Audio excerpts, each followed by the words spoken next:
Olá, essa é a terceira aula do componente curricular de Tecnologia e Sociedade. A gente saiu da parte da introdução e vai entrar agora numa nova fase dessa disciplina, passando a gente se dedicar a discutir as implicações da tecnologia na maneira como o trabalho foi organizado, foi se organizando ao longo da história do capitalismo industrial. Então, a gente vai passar pelas principais formas de organização do trabalho ao longo do século XX, para que a gente possa entender como as diferentes tecnologias transformaram não só a produção, né, o aspecto da produção industrial, mas a sociedade como um todo. A ideia é que a gente busque nas características principais das organizações do trabalho, das formas de organização do trabalho, e reconstrua os caminhos percorridos pelos diferentes usos da ciência e da tecnologia e possa perceber criticamente como é que eles se cruzaram com vários outros aspectos da vida social, da política, das relações, da cultura, enfim. Nesse vídeo a gente vai falar sobre o Taylorismo, que foi um modelo de organização do trabalho criado no início do século XX e que mudou profundamente a forma como se produz e também como se vive. Mais do que uma técnica, o Taylorismo foi uma tecnologia social, porque ele se transformou numa forma de controle que tratava o trabalho humano como algo que podia ser medido, calculado, otimizado, exatamente como a gente faz com uma máquina. Bom, o Taylorismo surgiu nos Estados Unidos no início do século XX, durante a chamada Segunda Revolução Industrial. As fábricas naquele momento estavam crescendo rapidamente, o número de trabalhadores urbanos também aumentou muito, e os donos das indústrias queriam gastar menos e ganhar mais para aumentar sua margem de lucro, como é a característica fundamental do capitalismo, né? Esse foi um momento de uma transição muito importante, porque aquele conhecimento artesanal que estava nas mãos dos trabalhadores mais experientes, ele começou a ser substituído por um conhecimento técnico, administrativo, que era caracterizado por uma padronização de tarefas, né, de trabalho pelas gerências e depois pelos engenheiros, que foi substituindo o saber fazer dos trabalhadores operários que perderam cada vez mais, gradativamente, o controle sobre as próprias atividades de trabalho. Nesse cenário de gradativa, progressiva divisão social do trabalho, que o Frederick Winston Taylor propôs a sua chamada administração científica, que foi como ficou conhecida a obra dele. O Taylor era filho de uma família rica, mas resolveu se tornar operário para entender um pouco melhor o processo produtivo e observar no chão de fábrica como tudo acontecia. Mais tarde, ele se tornou engenheiro. Observando os colegas de trabalho, ele foi notando que os mais experientes sabiam dosar o seu esforço. Alternavam o ritmo, davam pequenas pausas para descansar, economizavam energia e desenvolviam macetes para evitar o cansaço extremo. Na verdade, isso era uma sabedoria prática, resultado de anos e anos de experiência. Foi uma forma encontrada pelos trabalhadores de recuperar pelo menos um pouco da autonomia que foi perdida no processo de especialização, de fragmentação do trabalho imposto pelo capitalismo industrial. Mas o Taylor entendeu o contrário, achou que isso era resultado de preguiça, falta de disciplina e que diminuía a produtividade. Ao contrário dos trabalhadores, os seus objetivos eram os de aumentar a eficiência e a produtividade com o mínimo de gastos, exatamente como queriam os donos das grandes indústrias. Na verdade, o objetivo era extrair ao máximo de mais-valia. Se você não lembra do conceito de mais-valia, retorna lá nos vídeos da disciplina de Educação para o Mundo do Trabalho, porque a gente fez uma explicação breve sobre o assunto e isso pode te ajudar a caminhar nessa disciplina daqui para frente, ok? Para o Taylor, o problema da indústria estava nos trabalhadores e nessas suas pequenas formas de resistência. A solução, então, seria retirar deles qualquer controle sobre o trabalho. Foi assim que surgiu a ideia de separar completamente o pensar do fazer. Os engenheiros e gerentes deviam planejar o processo produtivo e os operários apenas executar suas ordens. No que consistia o método do Taylor? Como é que ele se aplicava na prática? Bom, ele era ele era baseado num estudo muito minucioso dos tempos e dos movimentos de cada operário.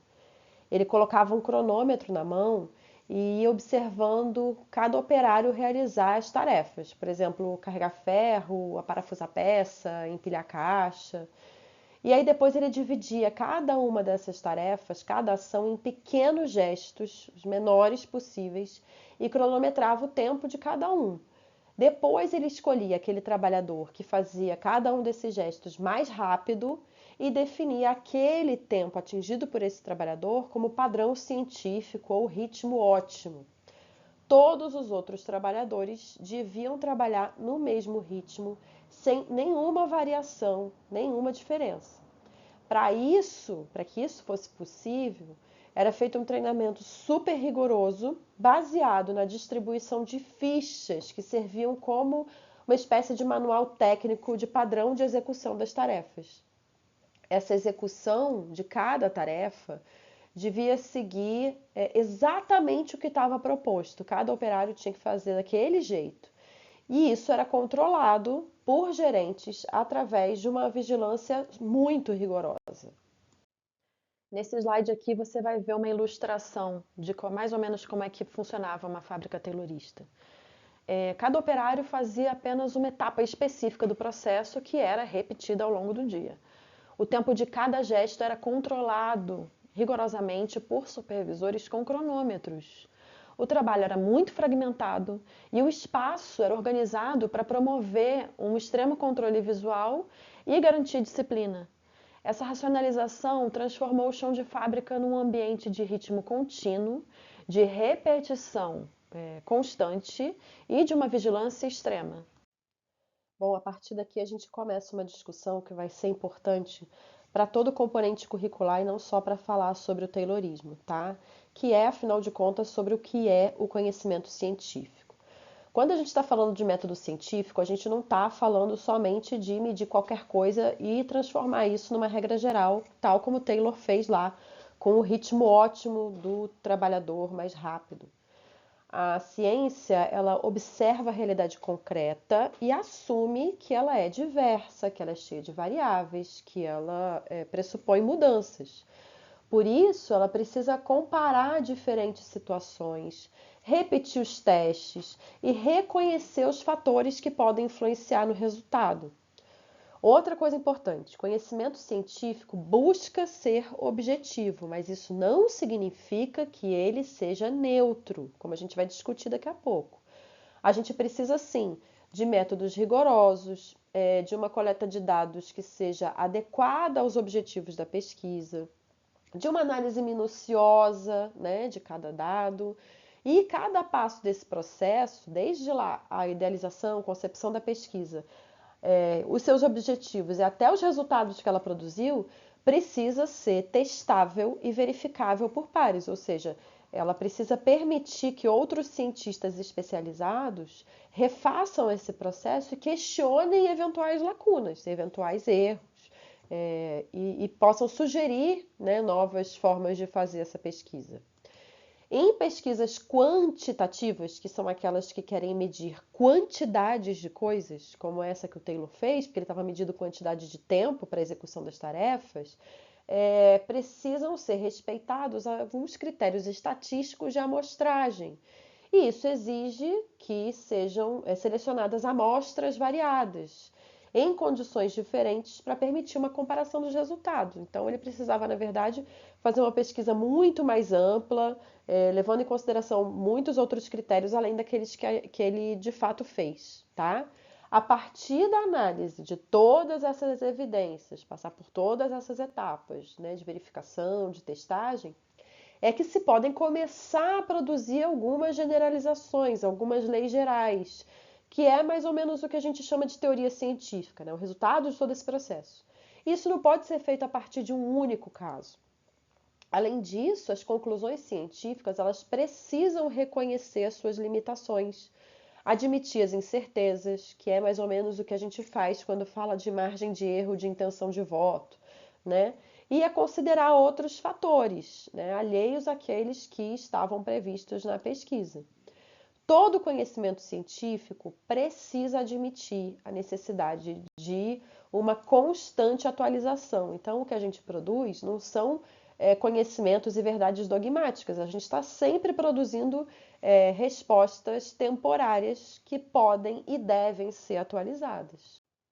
Então a gente já pode entender que a ideia de uma ciência neutra é um mito, não existe ciência neutra, tá? Quem faz ciência são pessoas, e as pessoas têm interesses, têm visões de mundo, têm objetivos específicos.